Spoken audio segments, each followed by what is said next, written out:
Okay, we should be starting in the next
to another edition of Desol Health series.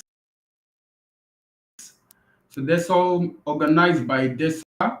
It's it's one of the ways Desol Medical Center gives back to the community by giving information out and sharing that has to do with the health and general well-being of people all over the world. Give everything that we share out, everything that people need to get on with their life.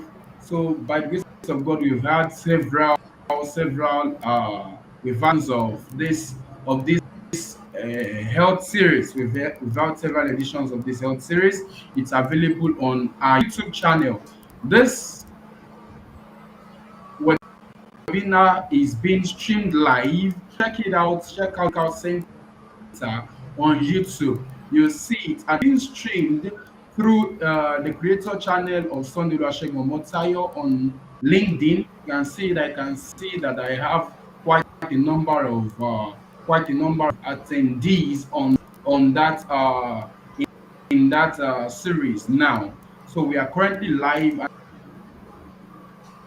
and joining me on this set this morning is Dr. Gabriel Ofomata. So Dr. Gabriel getting set to attend our questions. So I believe if you have questions, if you have any questions you'd like to ask, you can just drop it in the chat on LinkedIn or drop it on the chat on YouTube. We will attend to it. If you have any question you have whatsoever about cervical cancer, about the HPV vaccinations, you can just drop it here. And you can also decide 899594. I come in, you can decide to recall the number 8186899594. You can call that number to drop. Also send your questions to 090 only on WhatsApp. This particular number you can send your question to 375. I come again 0904382 So that's the number you can send your questions to. So this morning we are going to be talking about cervical cancer. We'll be hearing there was a note by the United Nations where they said cervical cancer is the second most deadliest disease that is killing women. Most deadliest disease killing women in Nigeria. I don't know how the United Nations got wind of this data, but that's the data they gave us, that the second most deadliest uh, disease that is affecting women in Nigeria. The fourth most deadliest globally. The fourth most deadliest disease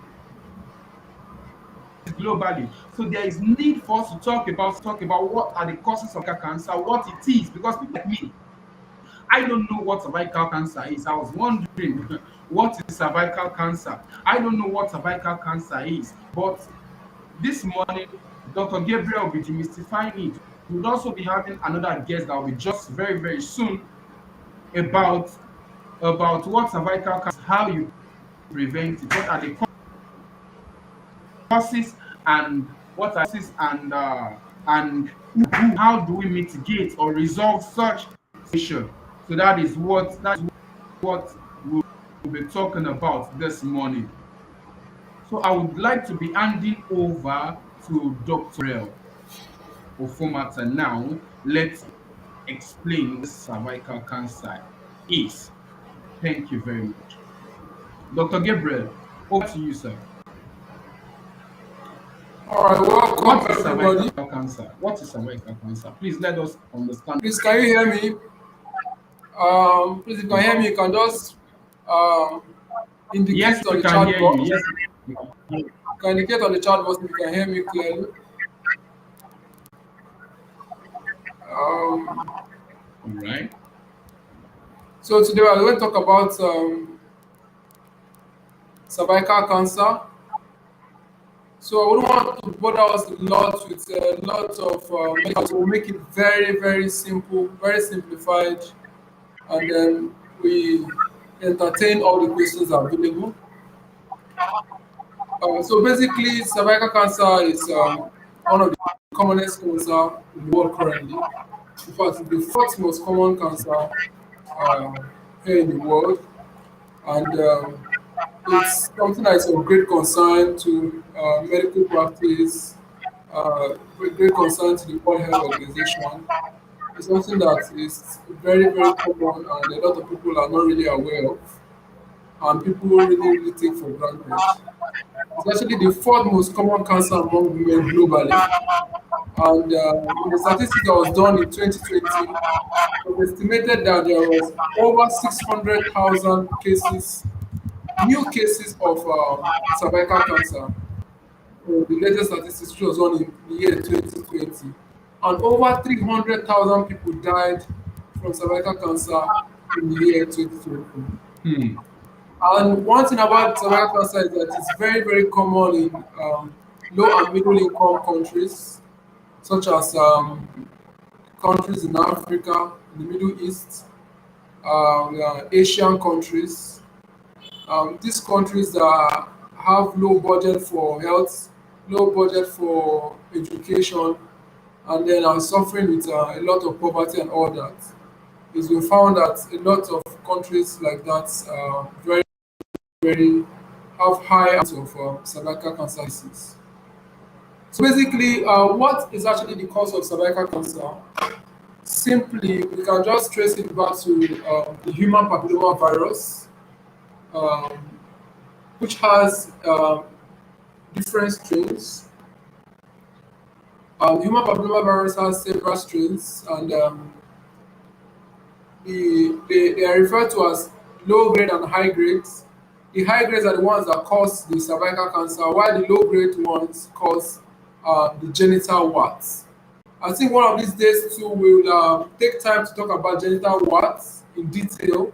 We'll discuss about it so that people will be aware, because we've seen a lot of patients that come down with genital warts, and then are not even aware of what it is. Some people live with it for years and are not even aware of what it is. And then some people don't know that this is caused by HPV, and then they are not really aware of the repercussions that might come with it. So one of these days we're going to talk about genital warts in details too. So okay, um, can you hear me clearly now? Can you hear me clearly now? If you can hear me clearly, put on the chat box because I'm trying to be as loud as I can right now. Please can you hear me clearly, put on the chat box. Put on the chat box, put on the chat box so that I'm sure I'm speaking to people who can hear me clearly.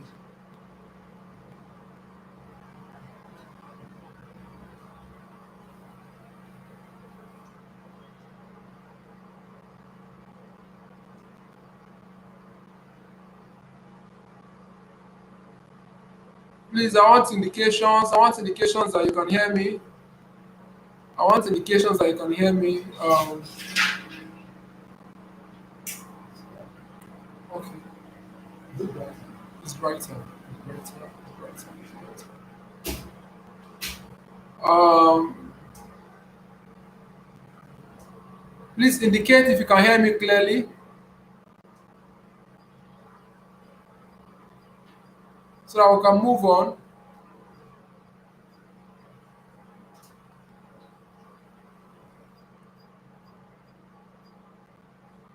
Please indicate on the chat box. Indicate on the chat box if you can hear me clearly.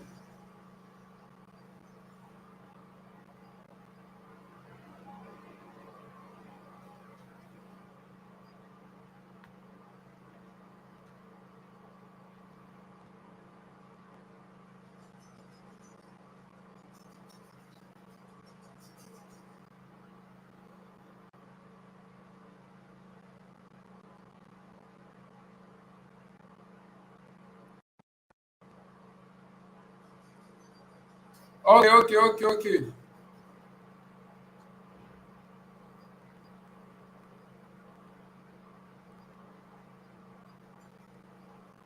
All right, I think we can go on. I think we can go on.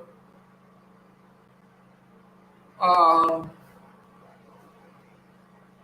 Without further ado, let's go on. Let's go on. Let's go on. So we're talking about the cause of cervical cancer, the major cause of cervical cancer, which is the human papilloma virus, and mainly the strains 16 and 18, which is the one that is responsible for more than 50% of the cases of cervical cancer.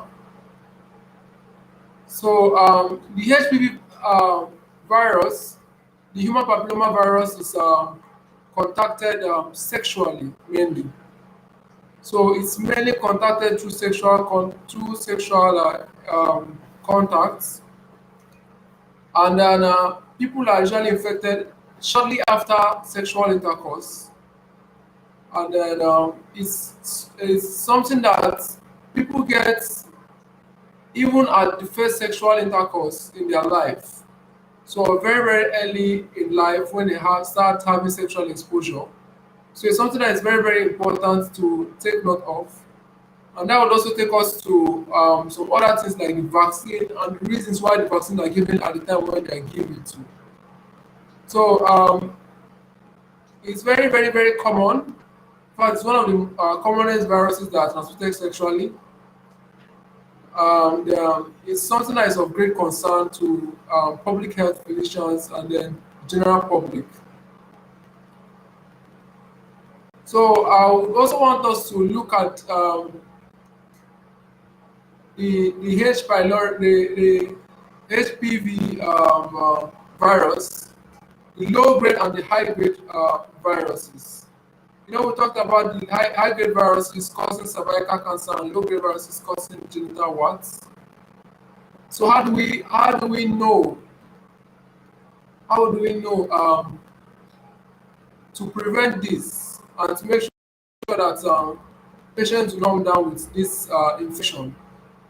It's very important to ensure that patients are well vaccinated Vaccination is a primary prevention to ensure that patients are, are not the virus does not proliferate in the body, because once one becomes sexually exposed, they are more likely to be exposed to the virus. So therefore, that's why the WHO has brought in the vaccine to people from the age of 9 to 14. Also for people who are at the age of 25, 35 and above. For people who are older, like from 25, and for people who have indulged in form of sexual contact or the other, uh, they are advised to get screened first before getting the vaccine. Because of no use giving somebody vaccine who has already been infected and then has started having some level of the cancer already.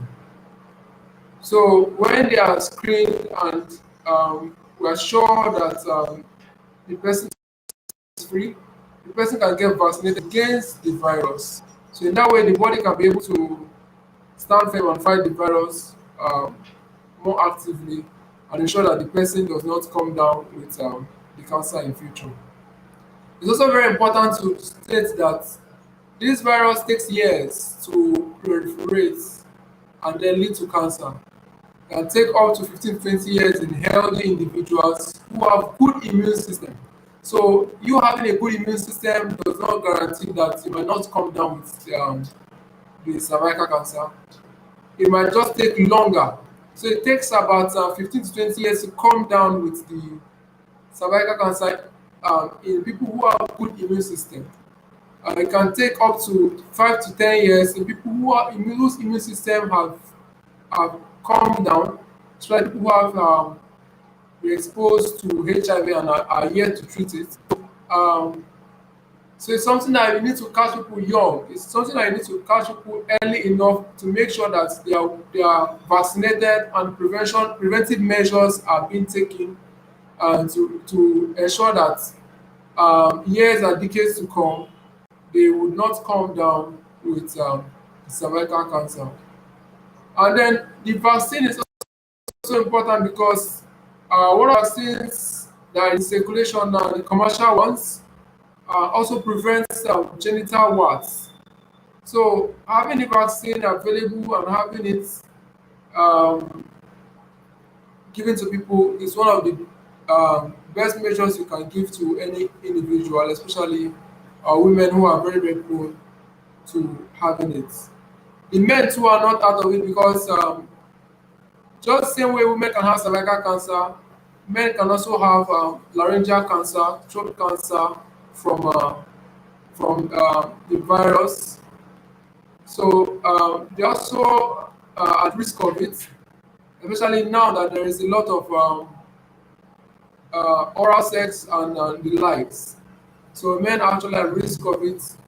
And in fact, in some countries, we found out that it's also equally important to give these vaccines to both male and female at a very, very young age. So, without any further ado, I would like to entertain questions so that we can move on from there too. So, Sunday, please, if there's any question, please, I would like to entertain questions so that we can move on from there too.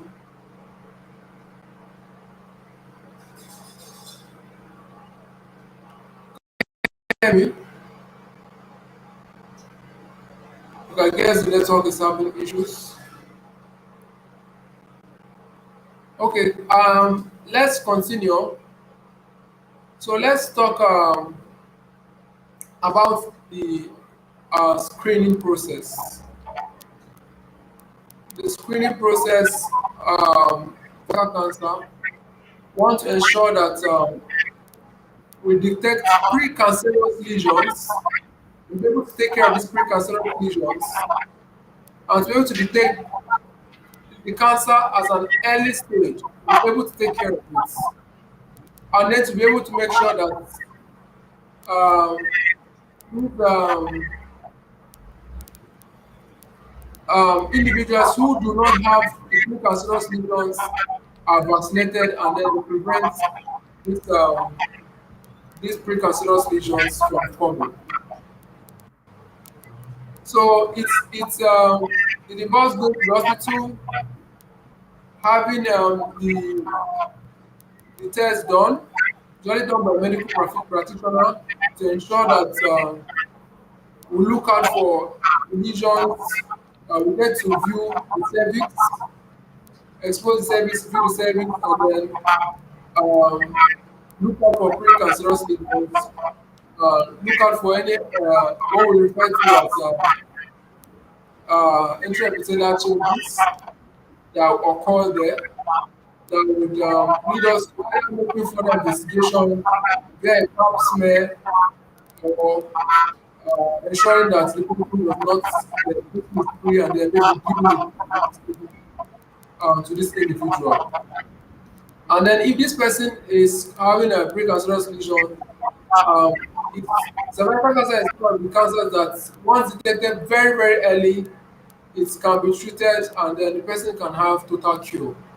So it's one cancer that is preventable, it's one cancer that is curable, and it's one cancer that shouldn't kill women um, in this our generation. So once it's found that this cancer is really once it's found out that it's precancerous, one can go on to get treatment and be fully cured um, of it. If they also develop the cancer, of course, via this investigation, so they'll be able to find out early too, and the person can get treatment too. And there are different modalities you can get depending on the stage of the cancer.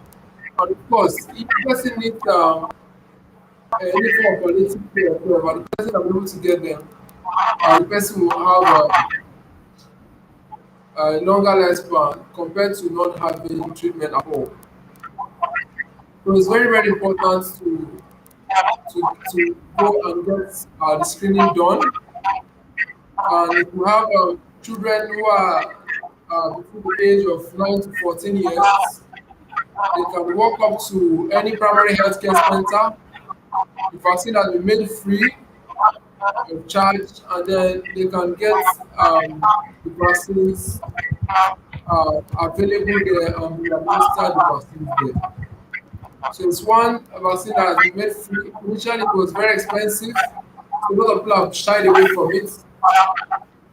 Um, so now the government has taken upon themselves through other NGOs and other collaborative organizations to ensure that this vaccine are made available to people so that the cost will not be a reason why people will keep dying from cervical cancer. So people will get these vaccines and ensure that life of women are protected at all costs. Okay. I also discussed about just briefly about the vaccine. So the vaccines are available currently now that they are approved by WHO. They've passed the stage of pre-qualification by WHO, and they are very important in prevention against the HPV vaccine type 16 and 18. So there are four of them are available currently. Uh, the type 16 and 18 have been found to cause over 70% of cases of cervical cancer. And then once you have this vaccine, you are already sure of preventing this cancer by up to at least 70%. And they include the nine-valent vaccine, um,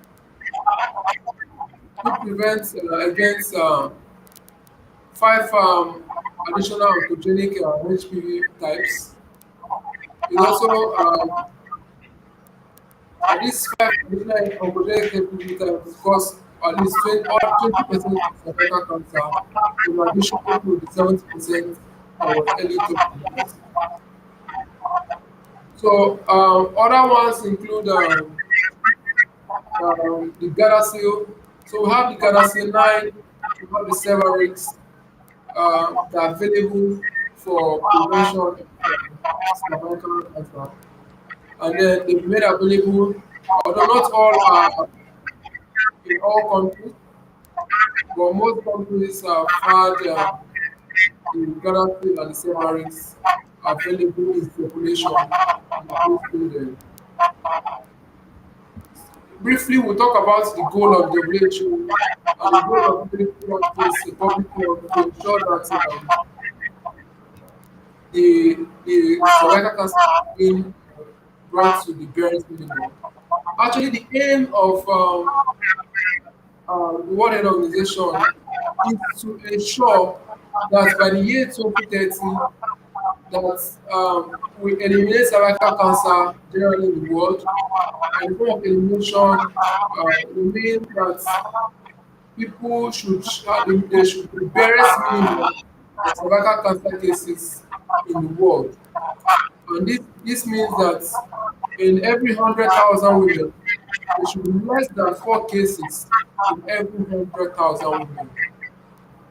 So the WHO has placed a target through the World Health Assembly to ensure that by the year 2030, they will have what is called the 1970-90 targets, which means that by the year 2030, 90% of girls should be fully vaccinated with HPV vaccine by the age of 15. 90% should be fully vaccinated by the age of 15. And then 70% of women should be screened with the high performance test by the age of 35. Then be screened again by this high performance test by the age of 45. Then 90% of women that have been identified with cervical cancer should receive treatment, both precancerous lesions and cancerous lesions. 90% of them should receive treatment by the year 2030. So the World Assembly has put this goal, the 1970-90 targets, that by the year 2030, 90% of women, of girls by the less than the age of 15 should be fully vaccinated. 70% of women by the age of 35 and 45 should be fully screened through the high performance test. And 90% of women who have had been identified with the disease should be treated, both precancerous lesions and cancerous lesions. So at this point, I would like us to drop our questions. I want it to be interactive. I want us to drop questions. And then I also entertain questions from my co-host, Mr. Sunday, so that we can move on. So we can move on swiftly. So I want to entertain questions, please. So if there are questions, please, I'd like to entertain. Okay, thank you very much, Doctor. That was a fantastic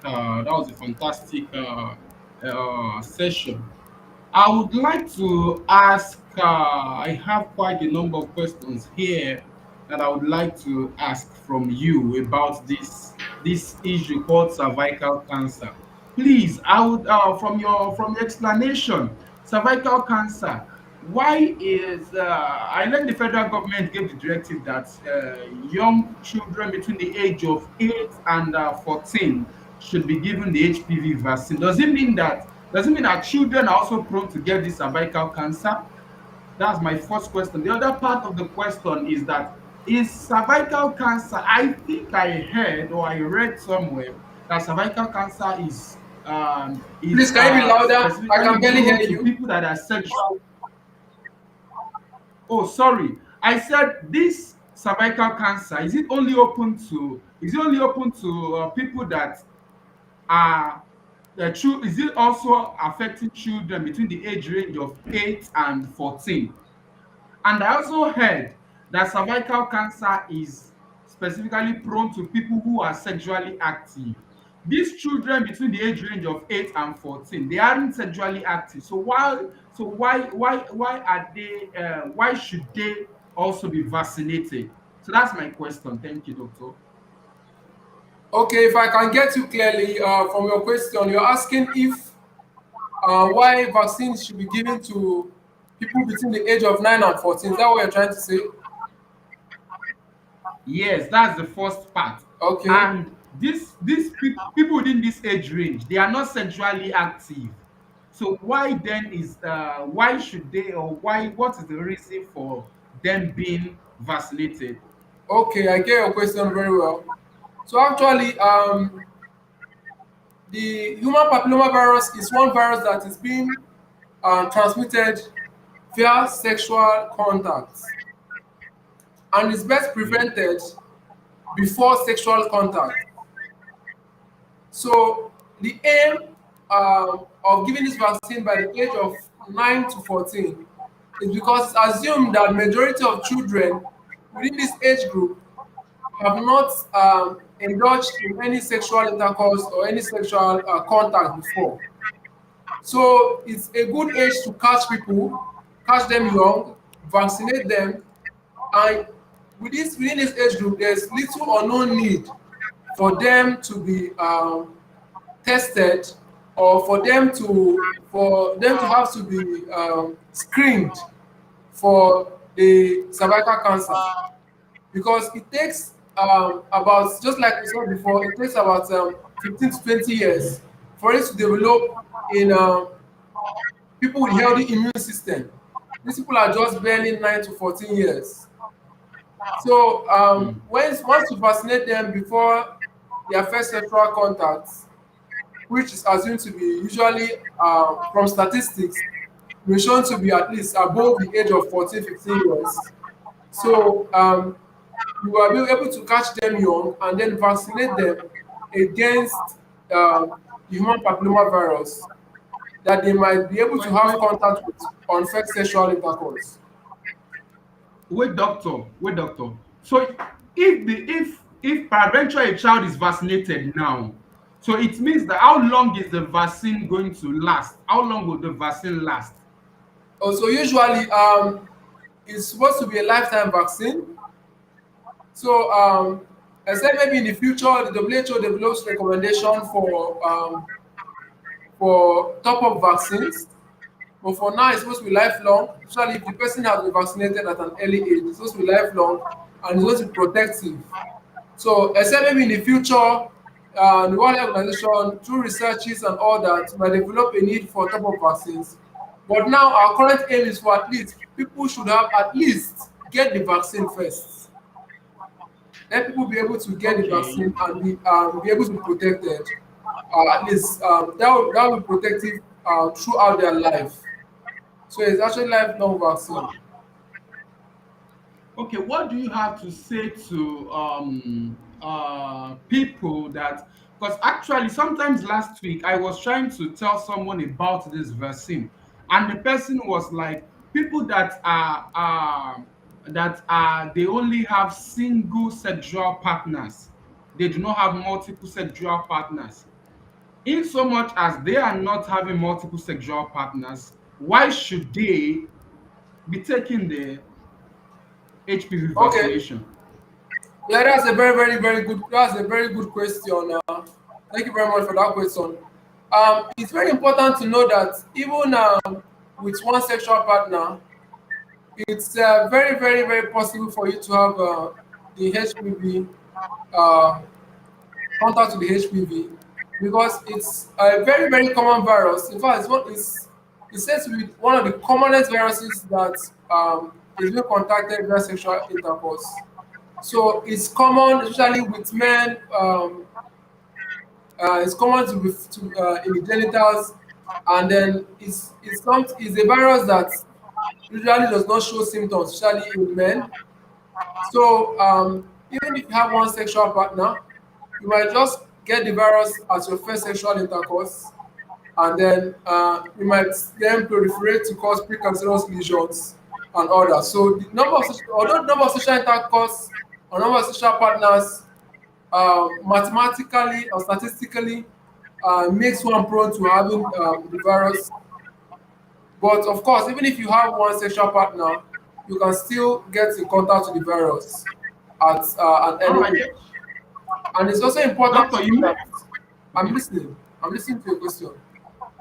You wanted to complete a statement. Please Yes, complete your yes. It's statement. also important to know that for men who are uncircumcised, they found out that there's a high probability of them harboring the virus more than men who have been circumcised, because it's found out that the virus might be ubiquitous around the foreskin that is uncircumcised.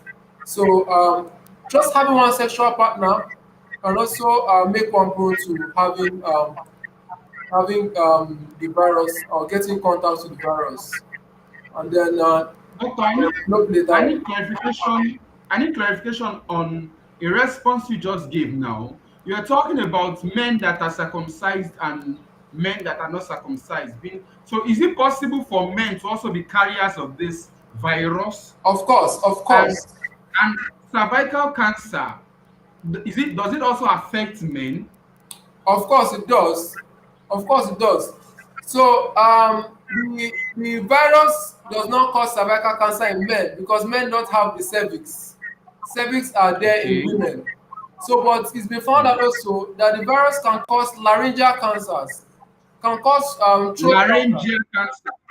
Yes, it can cause throat cancer. Now that there's a lot of Hmm. oral sex, you find out that men indulge in a lot of oral sex, and people have contact with people's genitals with their mouth. So if we find out that there's a high level of laryngeal cancer that's been going on of recent, and the human papilloma virus is a very very strong culprit. So of course, men can get in contact with this virus and develop laryngeal cancers.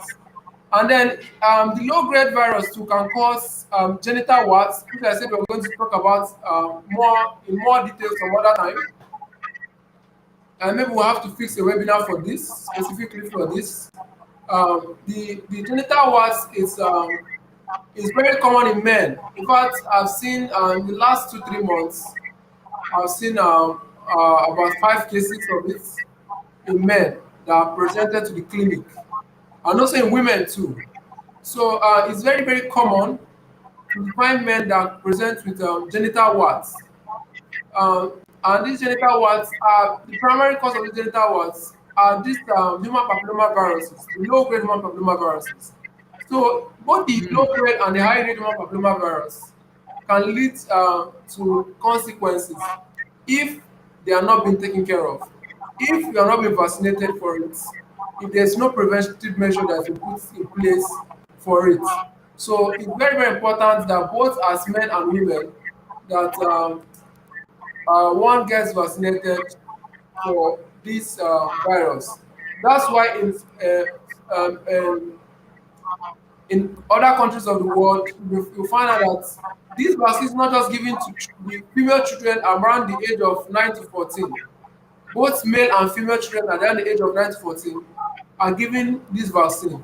So the males who will be carriers and then be transmitting it up and down. The females too will be protected. So when the males, the young boys and young girls are protected, you'll be able to eliminate the virus and achieve that 90% elimination by the year 2030. So that's actually the aim of the World Health Organization.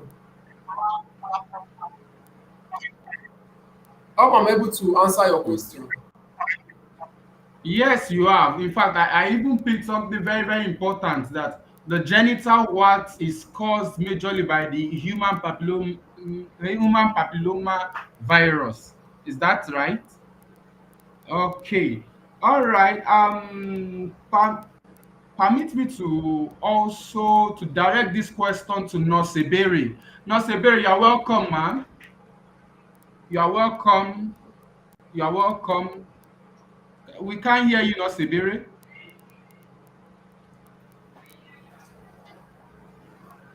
We can't hear you.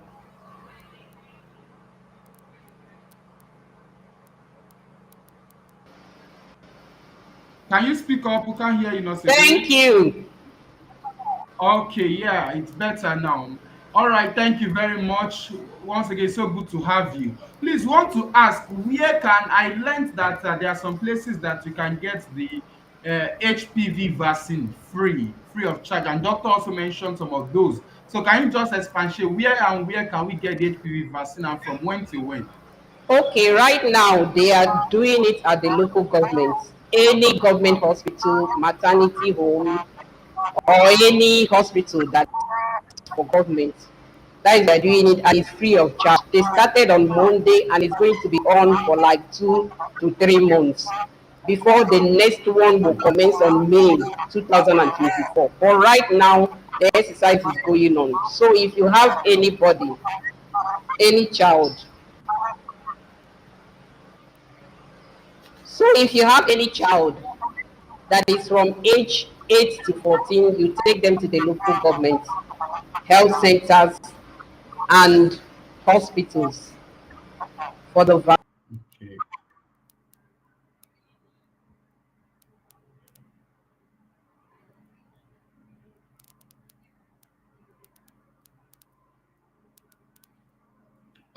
We can no longer hear you, Nosibere. We cannot hear you again. We are not hearing anything you're saying. Nosibere, are you still here? All right, I guess Nosibere is probably there's network issues on her end. We cannot get what she's saying very clearly. Okay, thank you very much. So, like she said, you can get it at any government hospital free of charge. And you can also decide to visit Desol Medical Center. You can decide to visit Desol Medical Center here to get the vaccine. The vaccine is you can it's free at any government hospital, but at Desol Medical Center it comes with a price. I believe, I suppose it comes with a price. It's not free of charge at Desol Medical Center. And while we're still trying to get connected back to Dr. Gabriel and Nurse Ebere, while we are still trying to get connected back to them, we let me also let you inform you that Desol Medical Center has an online teleconsultation platform called Ask Dr. D. They have an online teleconsultation platform called Ask Dr. D. So the link to Ask Dr. D is www.askdrd.com.ng www.askdrd.com.ng. There on that platform, there are several medical professionals on the platform, both in Nigeria and outside Nigeria, who are ready to attend to your medical needs at the comfort of your home. And on this teleconsultation platform, you don't need to visit their medical center. You don't need to visit any facility. It's at the comfort of your home. A doctor can attend to you via the internet, either via a video call like this or via audio call. The doctor will attend to you and give you prescriptions of whatsoever medications you need. They'll direct you to the appropriate pharmacy that you can get the required medications that you are given. So why don't you head to that website now? I repeat the website again: www.askdrd.com.ng. So that is the platform where you can see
about that.